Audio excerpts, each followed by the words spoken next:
Hola, buenos días. Primero de todo, dar las gracias a ANMUE por haberme invitado a participar en este simposio.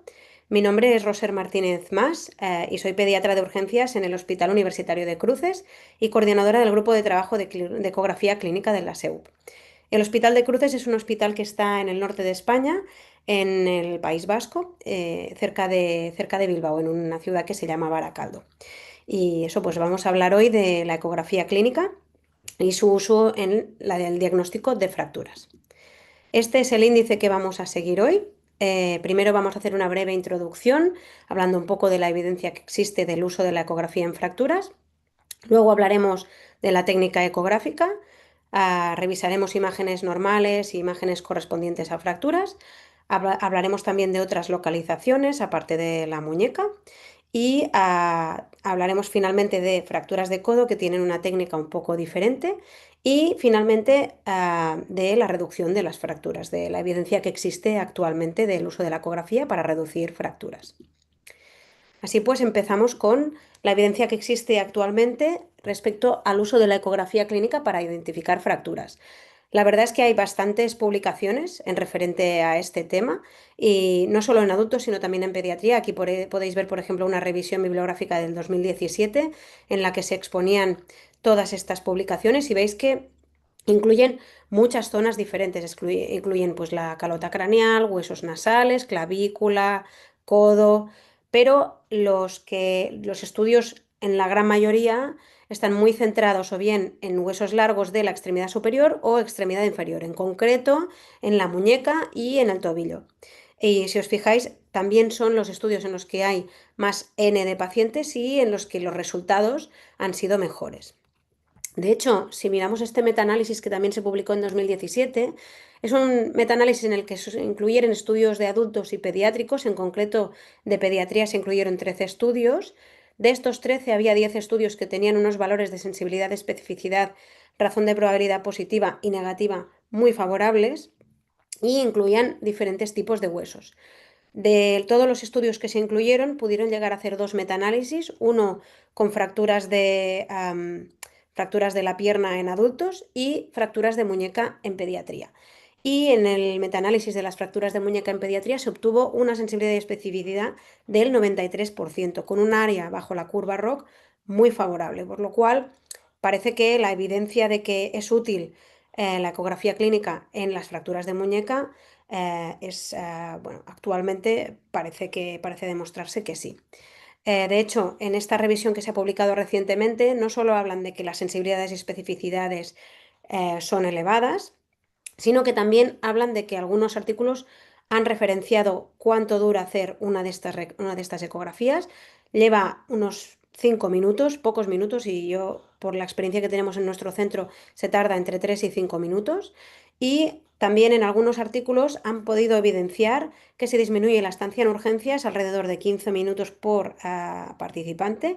Y en cuanto al dolor, referido tanto por el paciente como por las familias, lo refieren como leve y similar o menor al que experimentan cuando se realizan una radiografía. Por lo tanto, vamos a hablar un poco de la técnica ecográfica. Me voy a centrar sobre todo en la muñeca porque es en lo que hay más evidencia, pero posteriormente vamos a ver fracturas en otros huesos en los que la técnica es bastante similar a la que vamos a explicar ahora. Primero, siempre me gusta hacer este repaso de ver los pasos que hay que hacer cuando hacemos una ecografía clínica. Es muy importante empezar por el principio e ir haciéndolos paso a paso para no olvidarnos ninguno de los aspectos. El primero de todo, que es importante, es saber qué vamos a buscar. No vamos a hacer una ecografía sin tener planteada nuestra pregunta previa a la realización de la técnica. Es decir, por ejemplo, si vamos a hacer una ecografía pulmonar, no la vamos a hacer a la espera de ver qué encontramos, sino con una pregunta concreta, ¿no? Es decir, pues vamos a hacer una ecografía pulmonar porque quiero saber si hay una neumonía o no, o voy a hacer un FAST porque quiero saber si hay líquido libre o no. En general, estas preguntas suelen tener una respuesta dicotómica y van con el objetivo de plantearnos ir muy dirigidos a la exploración que vamos a hacer. Una vez ya sabemos qué es lo que vamos a buscar, vamos a adquirir las imágenes apropiadas. Esto consiste en conocer la técnica y saber cuántos planos hay que escanear, si hay que utilizar algún modo de exploración especial, si debemos hacer alguna proyección diferente, y es importante seguirlo al pie de la letra. Finalmente, cuando ya tenemos las imágenes obtenidas, las vamos a analizar, vamos a revisar qué hallazgos encontramos y por último, y esta es la parte más importante, estos hallazgos los vamos a interpretar poniéndolos en conjunción con el contexto clínico del paciente, es decir, con su historia, su exploración física y sus exploraciones complementarias. Y es muy importante tener esto en cuenta.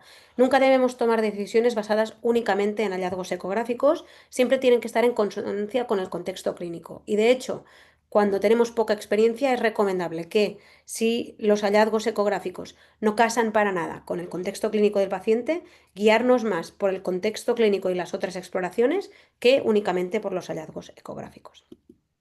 Así pues, en el caso de la ecografía clínica en fracturas, ¿qué es lo que vamos a buscar? Pues vamos a responder estas dos preguntas. La primera es si el hueso que vamos a explorar tiene una fractura y segundo, si esta fractura está desplazada. Para adquirir las imágenes lo que vamos a hacer es seleccionar el transductor de alta frecuencia o lineal, que es el que veis en la imagen, es el que tiene la huella plana y la característica que tiene es que tiene muy buena resolución y es muy útil para estructuras superficiales, que justamente es lo que vamos a explorar porque los huesos en general están bastante superficiales a la piel. Vamos a utilizar un preconfigurado de partes blandas o músculo esquelético, que eso va a mejorarnos la imagen de los músculos y de la cortical del hueso. Y la forma de colocar el transductor es, como veis, en la imagen del medio. Tenemos el transductor colocado encima del eje largo del hueso. El marcador, no hay un consenso claro de hacia dónde se tiene que orientar, pero yo suelo recomendar orientarlo siempre a nuestra izquierda porque así se corresponde la imagen ecográfica con la colocación, la orientación de cómo está el paciente. Aunque hay gente que prefiere ponerlo hacia el otro lado o bien orientarlo hacia la articulación, pero en general, como el marcador de la pantalla siempre va a estar arriba y a la izquierda, para orientarnos mejor suele ser más recomendable colocarlo hacia nuestra izquierda. Una vez ya tenemos el transductor colocado, lo que vamos a hacer es deslizar el transductor arriba y abajo del hueso, también un poco hacia los lados, buscando la cortical y posibles anomalías. También, si queremos, para ser un poco más exhaustivos, podemos rotar el transductor 90 grados y obtener una imagen en transverso. Vamos a hacer un protocolo llamado de escaneado de 6 planos en la muñeca. ¿Por qué? Porque en la muñeca tenemos dos huesos y lo que nos interesa es poder ver todos los bordes libres de estos dos huesos. Por lo tanto, lo que vamos a hacer es escanear la zona dorsal, donde vamos a tener la zona dorsal del cúbito y del radio, la zona volar, donde vamos a obtener zona volar del cúbito y zona volar del radio, zona lateral, donde tendremos la zona lateral del radio, y zona medial del cúbito. La zona interna, al no estar expuesta en la piel, no la vamos a poder escanear, pero con estos 6 planos lo que conseguimos es ver toda la proyección y poder identificar si hay fractura en alguna de esas zonas. Cuando hagamos una ecografía en una zona en la que solo haya un hueso, ¿no? Como podría ser el fémur o podría ser el húmero, con 4 planos sería suficiente porque no tenemos dos huesos para realizar. Entonces, en esa situación haríamos dorsal, volar, medial y lateral. De cara a adquirir las imágenes, siendo un paciente pediátrico, eso a veces puede suponer un reto, porque a veces no tanto por el dolor, sino por el desconocimiento, pueden no colaborar mucho. Entonces aquí os indico algunos trucos para poder adquirir estas imágenes. Lo primero, es importante que el niño esté en una postura cómoda, es decir, una postura en la que se sienta seguro, que se sienta cómodo y en la que colabore al máximo posible. Eso puede ser que sea necesario pues hacerlo en el regazo de los padres o bien otra opción, como en el caso de la muñeca, por ejemplo, podemos pedirle al paciente que se siente al otro lado de la camilla, nosotros ponernos en el mismo lado que está el ecógrafo y que el paciente apoye la mano en la camilla.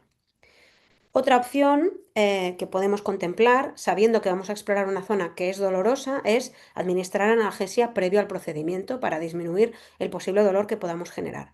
También podemos utilizar medidas distractivas, es decir, vídeos con dibujos animados, que los padres les distraigan cantando. En algún hospital he visto incluso que tienen para hacer pompas de jabón. Cualquier cosa para que el niño se sienta menos intimidado y colabore más. Y por último, que este es muy interesante de cara a lo que vamos a explorar, utilizar un sistema para minimizar la presión que vamos a ejercer con el transductor.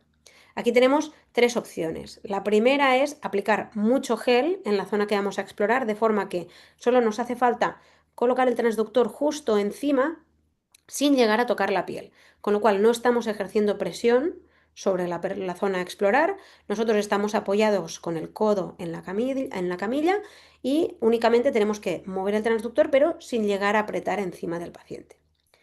Otra opción, cuando la fractura está en zonas más distales, más acras de extremidades, es introducir el miembro en un barreño con agua e introducir el transductor. Lo podemos introducir sin ningún problema, no se van a dañar los cristales, pero sí que debemos saber que no lo podemos introducir más allá de la zona donde se inserta el cable. Aquí la idea es que el agua nos está haciendo de conductor, está haciendo el trabajo que debería hacer el gel ecográfico, con lo cual no es ni necesario tocar al paciente, únicamente con introducir el transductor hasta poder objetivar la zona de los huesos sin llegar a tocar la piel sería suficiente, y lo único que tenemos que hacer es deslizarlo hacia un lado y hacia el otro para poder observar bien los huesos. Y la última opción es interponer un objeto que esté relleno de agua. Aquí sí que será necesario aplicar un poco de gel por encima y por debajo, y puede ser que necesitemos ejercer algo de presión, pero la idea es que esta presión solo la va a sufrir el objeto que hemos colocado con agua y no la zona que vamos a explorar. Entonces, una vez ya tenemos la imagen centrada, vamos a explicar cómo se vería el patrón normal de una ecografía de muñeca. Aquí tenéis una imagen de una ecografía de muñeca en longitudinal. Se corresponde a la imagen que estáis viendo a la derecha arriba en la pantalla. Por lo tanto, el marcador lo tenemos a nuestra izquierda, y esto quiere decir que a la izquierda de la imagen tendríamos la mano, la zona más distal de la muñeca, y aquí tendríamos ya el inicio del radio, la zona de la muñeca y radio más distal, y conforme vamos avanzando vamos a el tercio medial del radio. Vamos a explicar las estructuras una por una. Lo primero que nos encontramos es una zona con diferentes ecogenicidades que corresponde al tejido subcutáneo y muscular. Si seguimos avanzando en profundidad, lo que nos encontramos es con una línea hiperecoica que es continua y que no tiene cambios abruptos en su trayecto, y que además, al ser hueso, hace una sombra acústica posterior. Esto es la cortical y es lo que tenemos que identificar. En niños pequeños lo que nos va a ocurrir también es que nos vamos a encontrar con un cartílago de crecimiento. En este caso tenemos una imagen de un paciente de 4 años y lo que nos encontramos es que esta cortical hace un cambio de dirección. Encontramos un espacio anecoico que corresponde al cartílago de crecimiento y luego una zona hiperecoica redondeada correspondiente a la epífisis del hueso. Estos cartílagos de crecimiento no van a ser siempre iguales. En este caso tenemos el de un paciente de 4 años, pero por ejemplo, aquí podemos ver epífisis y cartílagos de crecimiento en un paciente de 12 años. Podéis ver que en el caso del radio la epífisis es más grande y el cartílago de crecimiento es más estrecho. Y a continuación tenemos lo que sería la cortical del radio. En el cúbito ocurre lo mismo, vemos que es una epífisis que es verdad que es un poco más pequeña, pero que está bastante unida a lo que sería la cortical de la diáfisis, y que el cartílago de crecimiento es más pequeño. Por tanto, es necesario haber realizado muchas ecografías. De hecho, en la Academia Americana de Pediatría siempre recomienda por lo menos haber realizado 25 exploraciones, de las cuales un porcentaje tiene que haber estado alterado, pero sobre todo para familiarizarnos en cómo se ven los cartílagos normales en diferentes edades. También, para que veáis cómo se ve una imagen en transverso, aquí tenemos una imagen que se correspondería con la fotografía que tenemos a la derecha. Por lo tanto, tenemos el cúbito, que tiene una cortical que es redondeada porque estamos haciendo como una sección del hueso y que también hace sombra acústica posterior, y en el otro lado también una cortical redondeada hiperecoica con sombra posterior que corresponde a la cortical del radio. Vamos ahora a hablar un poco de cómo se verían las fracturas. Una fractura la veremos como una disrupción, defecto o irregularidad de la cortical. Aquí, por ejemplo, en la zona de arriba tenéis un ejemplo. Vemos tejido celular subcutáneo y muscular, cortical del hueso con su sombra posterior, y vemos que si seguimos esta cortical nos encontramos con una zona en la que hay un defecto o una disrupción de la cortical. Este defecto se corresponde con esta fractura que podemos ver en las radiografías. Es probable que esta imagen se haya tomado en este lado, por eso no vemos la deformidad que aparece en el lado más dorsal. Esto probablemente se ha tomado en la zona palmar. Otros hallazgos que podemos encontrar en la ecografía son escalones óseos, desplazamiento o solapamiento entre las corticales, también pueden estar anguladas o puede ser que hayan perdido la alineación. A veces veremos también fragmentos avulsionados, derrame y también podemos encontrar hematomas del periósteo, que os he puesto una imagen aquí a continuación para que veáis cómo se ve. Aquí vemos la tejido celular subcutáneo y muscular, nos encontramos con la cortical con su sombra posterior y vemos que si la seguimos hay una disrupción clara de la cortical y la cortical que sigue vemos que está angulada respecto a la anterior. No tienen una alineación correcta. Y justo por encima nos encontramos con una estructura anecoica que abulta un poco y, si os fijáis, abulta todo el tejido subcutáneo y muscular suprayacente. Esto es lo que se corresponde con un hematoma del periósteo, que dependiendo del tiempo de evolución puede ser que sea anecoico o que ya presente cierto grado de ecogenicidad. Vamos a hablar un poco de cómo se ven los distintos tipos de fracturas que podemos ver en pediatría. La primera que vamos a comentar es la fractura en rodete, que es muy frecuente, como sabéis, y esta fractura es muy fácil de identificar, ya que los hallazgos que tenemos son o bien abombamiento, que es lo más habitual, o un defecto en sacabocados. Aquí en las imágenes de la derecha vemos un abombamiento, una fractura rodete en un paciente de 13 años. Vamos a repasar toda la imagen. Tenemos la epífisis, cartílago de crecimiento, diáfisis del hueso y vemos que en vez de seguir una línea que hace que no tiene cambios abruptos, hay un abombamiento en esta cortical. Y esto se corresponde con este rodete que veis que es muy sutil en la radiografía de al lado.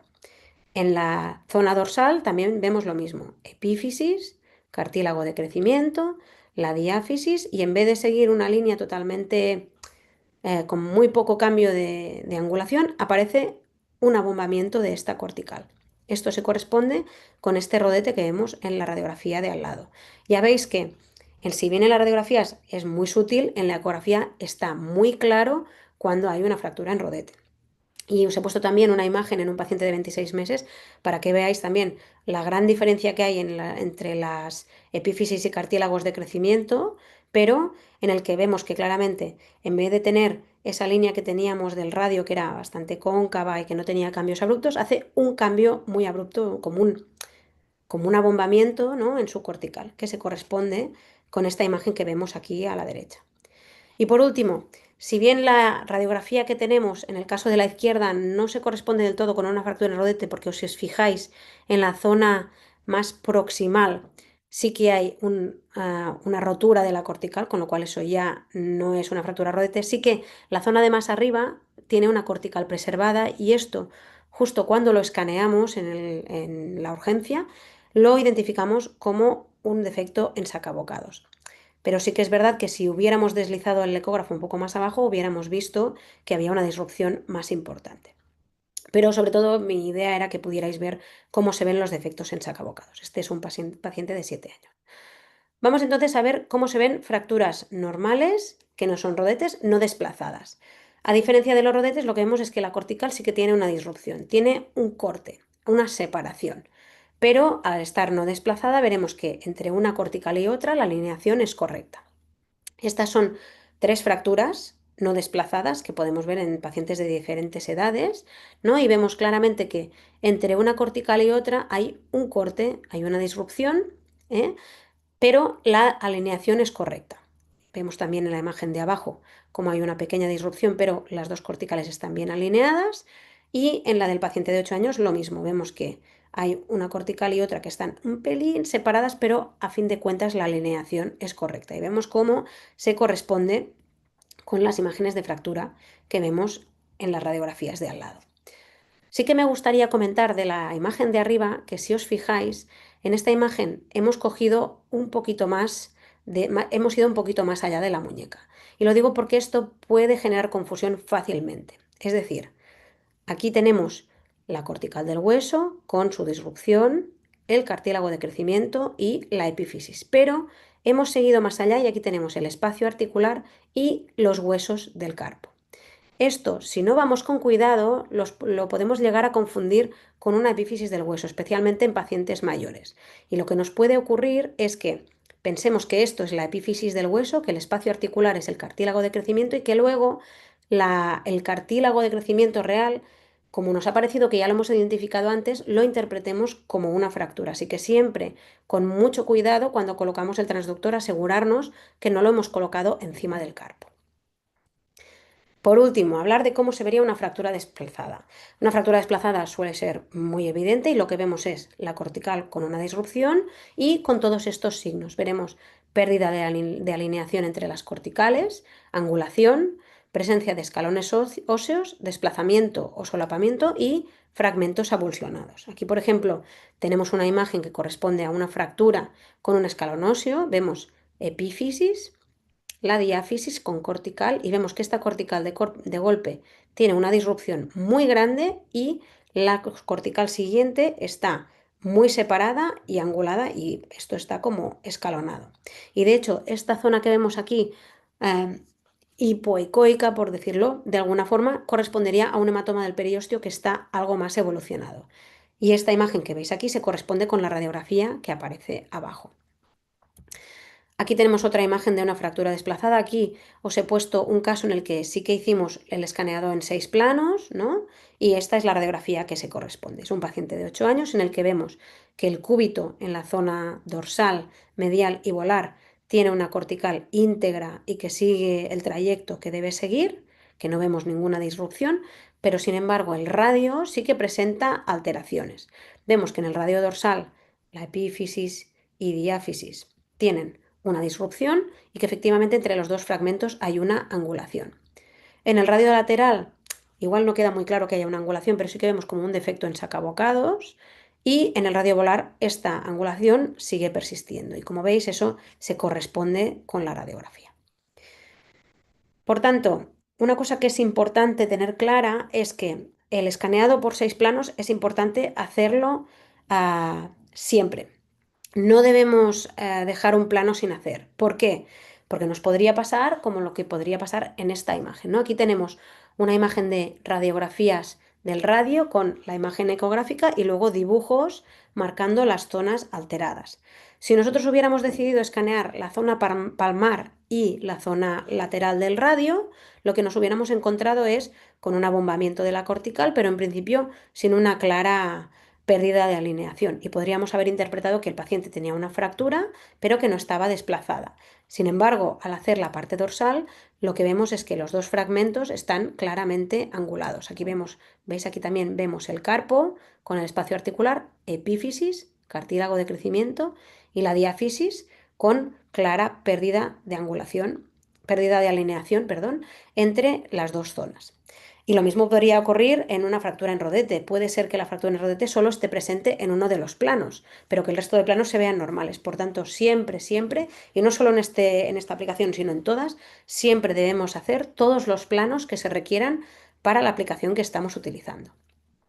Y por último, en referencia a lo que hemos hablado de los cartílagos de crecimiento, las formas de las corticales y demás, dado que es verdad que se requiere haber hecho muchos exámenes, al menos eso, 25, para tener cierta destreza y para saber identificar cuándo son normales, un truco que podemos utilizar de cara a ver diferencias interpersonales es explorar la extremidad contralateral. Por ejemplo, aquí tenemos una muñeca izquierda, ¿no? Con la epífisis, el cartílago de crecimiento y la diáfisis. Aquí vemos un cambio muy abrupto de la dirección de la cortical, pero podríamos tener dudas de si este paciente justamente tiene esta forma de hueso. Con lo cual, lo que podemos hacer es escanear la zona contralateral y aquí vemos claramente que esta cortical tiene una forma con un cambio de dirección mucho más suave y por tanto esto tiene pinta de ser una fractura en rodete, como vemos en la radiografía a continuación. Y ya veis lo mismo que hemos visto antes, es un rodete muy sutil, pero que en la ecografía cuando escaneamos con la parte contralateral queda muy claro que la zona izquierda no era normal, que la muñeca izquierda tenía una alteración clara. Entonces, una vez explicada la técnica y cómo se ven las fracturas, vamos a revisar fracturas de otras localizaciones. Las he puesto sobre todo para que veáis diferentes imágenes, veáis que se parecen, pero que es verdad que las corticales tienen sus peculiaridades y estas zonas no tienen tanta evidencia bibliográfica de la utilidad de la ecografía, pero creo que es interesante ver que, la posible aplicación que podría tener. Una de ellas sería pues ver fracturas de tibia, ¿no? Aquí tenemos un ejemplo de una fractura espiroidea de tibia en la que vemos en la ecografía que tenemos no solo una, sino dos disrupciones de la cortical. Igual no hay una clara angulación, pero el hecho de tener dos disrupciones ya nos hace pensar que igual es una fractura más complicada de lo normal, ¿no? Y bueno, como vemos en la radiografía, luego sí que es una fractura bastante aparatosa. Aquí, por ejemplo, tenemos bueno, quería comentaros este artículo en el que se expusieron una serie de casos en los que había pacientes en los que, con lesiones en el tobillo o en la pierna, en los que las radiografías fueron normales, pero que la ecografía identificó alteraciones en la cortical cuando se compararon con la contralateral. Aquí, por ejemplo, vemos una radiografía normal y vemos la contralateral sana con epífisis, cartílago de crecimiento y diáfisis, que en principio no presenta ninguna alteración y que no parece que haya cambios abruptos de su dirección, pero al hacer la extremidad afecta vemos que la diáfisis sí que presenta un abombamiento en la cortical que podría corresponder a una fractura en rodete que no podemos identificar en la radiografía. Y en este caso de la derecha vemos lo mismo, una contralateral con epífisis, cartílago de crecimiento y diáfisis, que no parece que tenga ninguna disrupción ni ningún cambio brusco en su dirección, mientras que en la extremidad afecta hay una clara disrupción de la cortical correspondiente a una fractura que, como vemos en la radiografía, no aparece.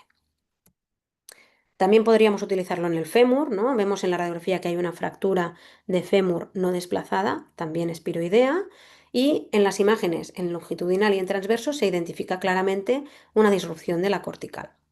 Es cierto que la imagen en transverso no es muy buena, pero fijaros que incluso si la calidad de la imagen no es excelente, ya podemos identificar que esta cortical, que debería ser redondeada y sin ninguna disrupción, aparece claramente con dos zonas separadas y un espacio entre ellas. Luego también tenemos, podríamos utilizarlo para la mano y los dedos. Como veis aquí, lo que habría que hacer es colocar el transductor encima o bien del metacarpo o de la falange que queremos explorar y recorrer pues toda su zona hacia arriba y abajo y luego intentar escanear las otras zonas visibles.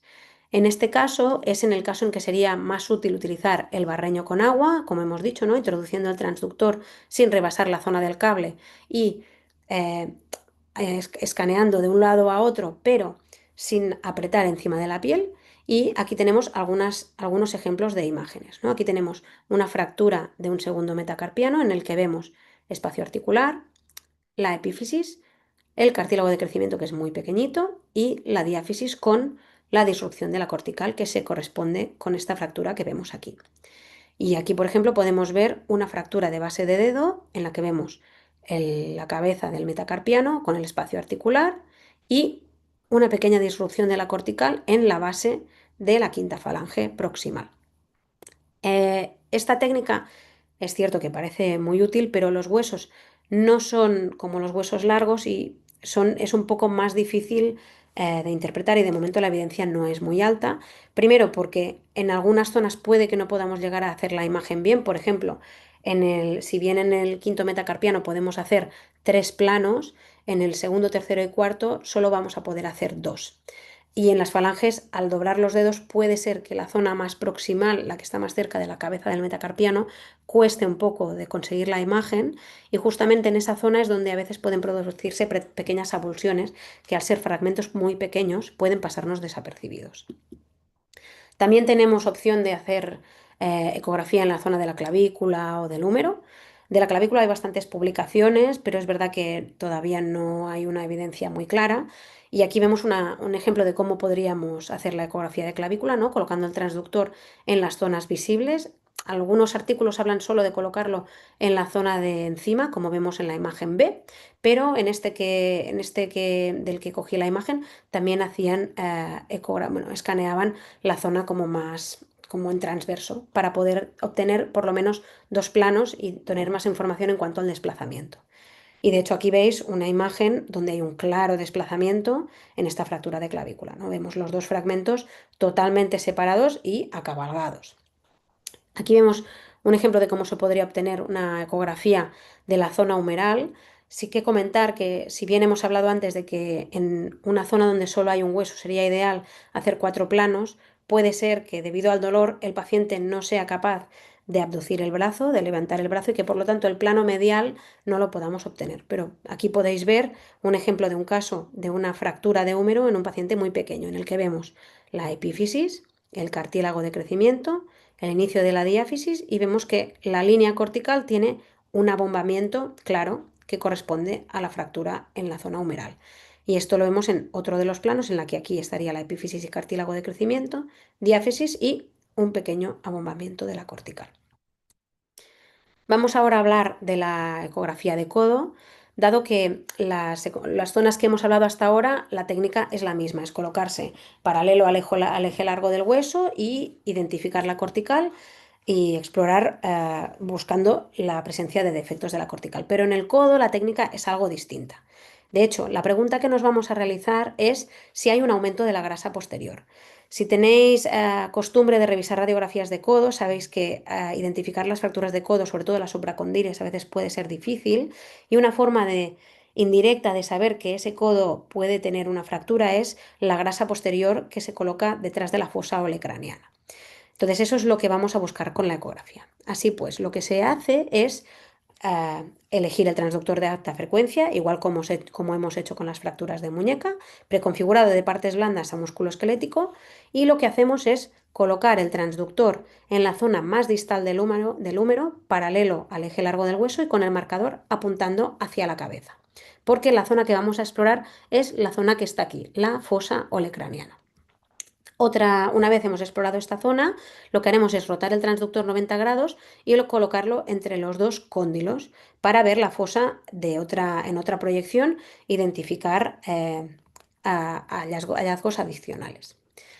Estas son las imágenes que obtendríamos, ¿no? Esta es la imagen en longitudinal, ¿de acuerdo? Y se corresponde con la imagen que estamos obteniendo en la fotografía de arriba, así que en la zona más a la izquierda tendríamos lo que es el brazo, ¿no? El húmero que va bajando, bajando, bajando. Aquí tenemos la zona más distal del húmero con su cortical. Vemos que esta cortical hace una concavidad y luego aquí es donde termina el húmero. Esta concavidad tiene un contenido con diferentes ecogenicidades que se corresponde a la grasa posterior. Por encima vemos una estructura fibrosa que se corresponde al tríceps y lo que vemos es que esta grasa posterior no rebasa esta línea que se traza entre el tríceps y las corticales. Eso es lo que veríamos en una imagen normal.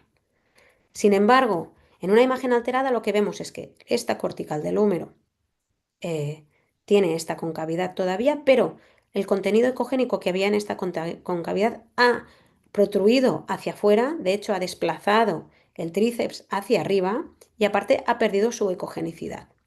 Así lo que vemos es que esta grasa posterior ha aumentado respecto a la normalidad y ha sobresalido por encima de las corticales.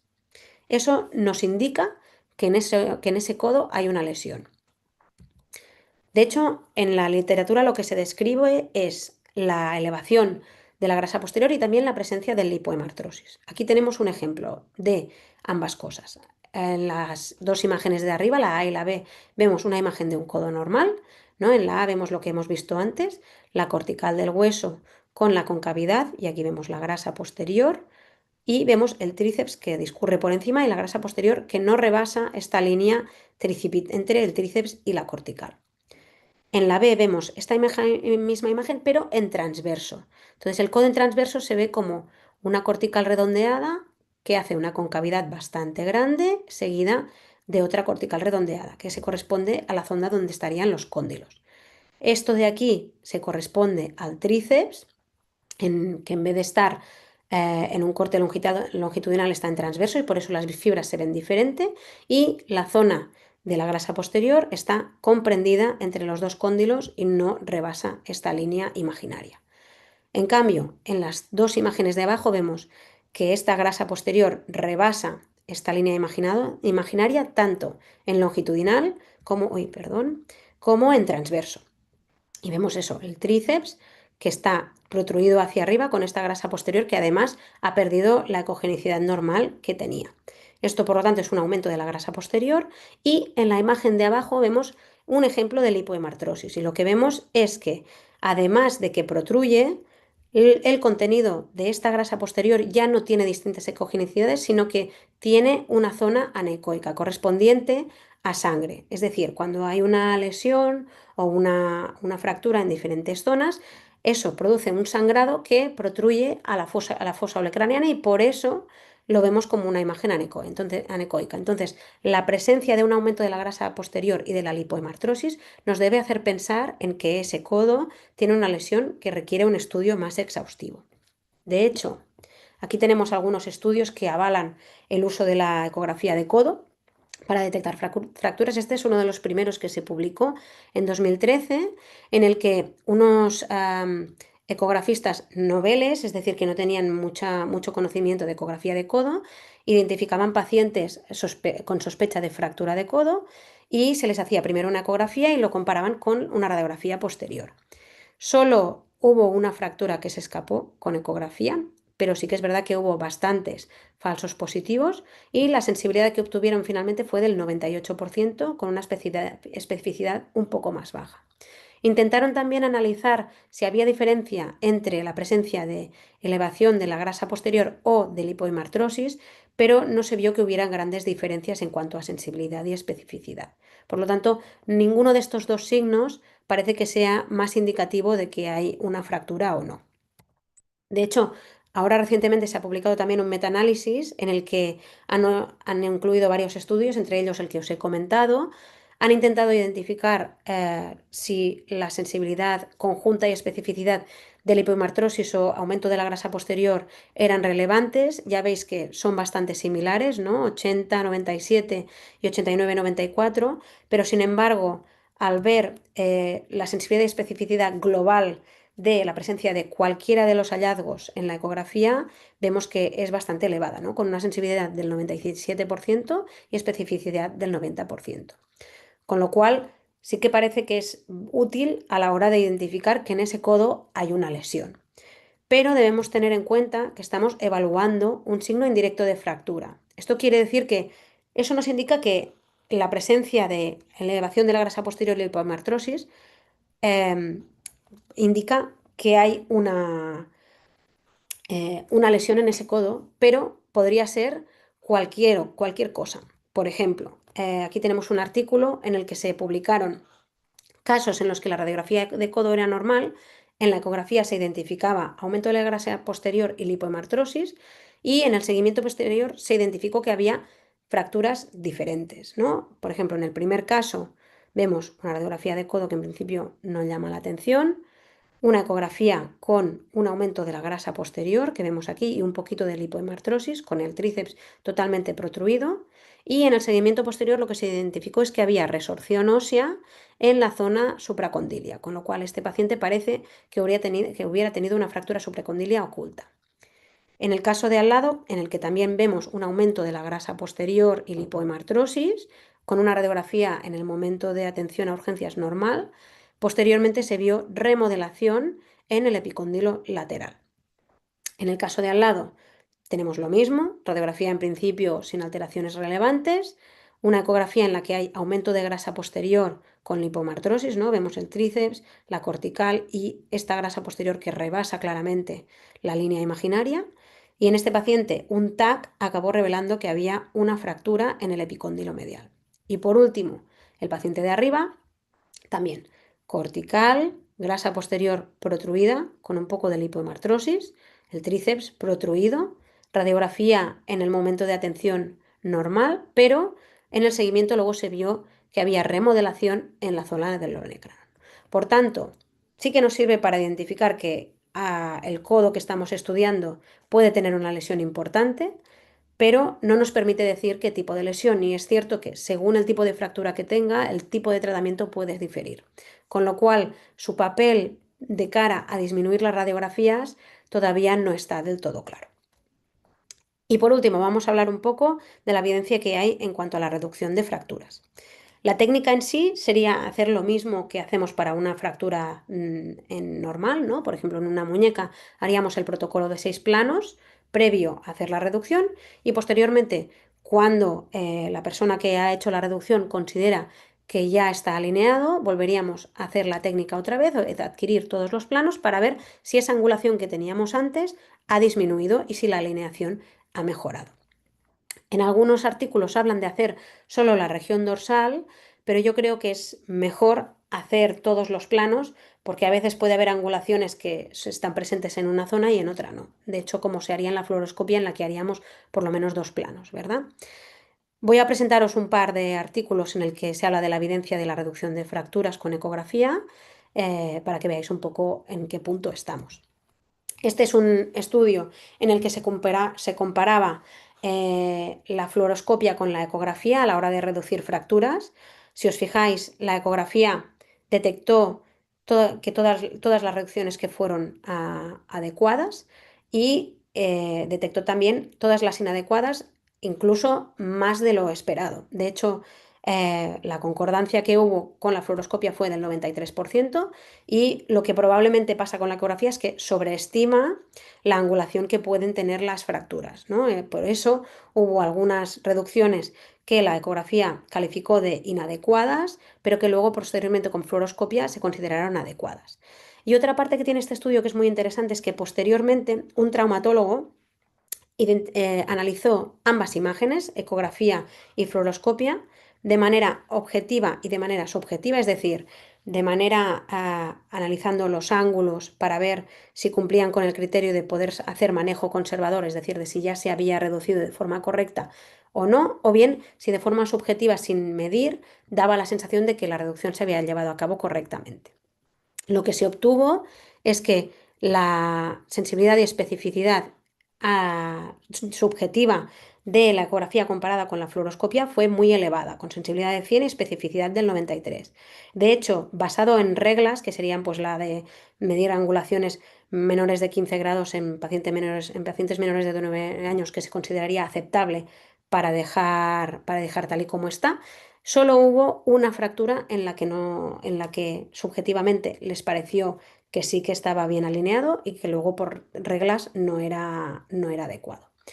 Así que parece que de forma subjetiva, sin tener que analizar ni medir las angulaciones, se podría utilizar la ecografía para reducir fracturas, lo cual es sencillo porque a la hora de la verdad lo que nos interesa en ecografía clínica es que la técnica sea rápida, y el tener que pararnos a medir las angulaciones, eso puede retrasar mucho el proceso.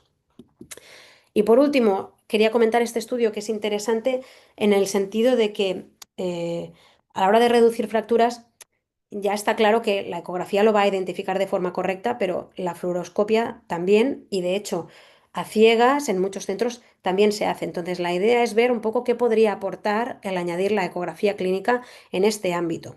Pues en este estudio lo que intentaron mirar es compararon pacientes reducidos únicamente con ecografía con pacientes reducidos con fluoroscopia, para ver la tasa de éxito, la estancia en urgencias y los costes que habían supuesto. Lo que vieron ellos es que fue estadísticamente significativo la diferencia en la estancia, es decir, que los pacientes reducidos con ecografía habían estado menos tiempo en urgencias que los pacientes reducidos con fluoroscopia. Luego lo tuvieron que ajustar porque vieron que había una diferencia importante entre dos grupos, que es que los pacientes reducidos por ecografía se había hecho menor uso de ketamina, y eso podía ser un factor de confusión de cara a la estancia media en urgencias. Y lo que al final acabaron concluyendo es que la ecografía es igual de efectiva que la fluoroscopia, tiene tasas de éxito similares y estancia y costes también similares, con lo cual en lugares donde hay fluoroscopia y se puede plantear reducir la radiación, se podría introducir la ecografía.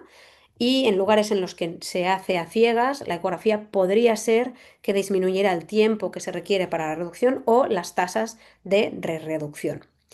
Pero bueno, todavía no hay mucha evidencia al respecto. Es cierto que en este caso, aparte de tener la persona que está haciendo la reducción y la persona que está vigilando la sedación, ¿no? La que está supervisando que el paciente se mantenga estable, haría falta otra persona que estuviera haciendo la ecografía. Entonces, bueno, todavía queda mucho camino por hacer, pero desde luego es un camino interesante. Y creo que esto ya es todo. Como aspectos importantes a recordar, os diría que es importante completar todo el examen por lo que hemos comentado. A veces las fracturas solo están en un plano o a veces la angulación solo se objetiva en un plano.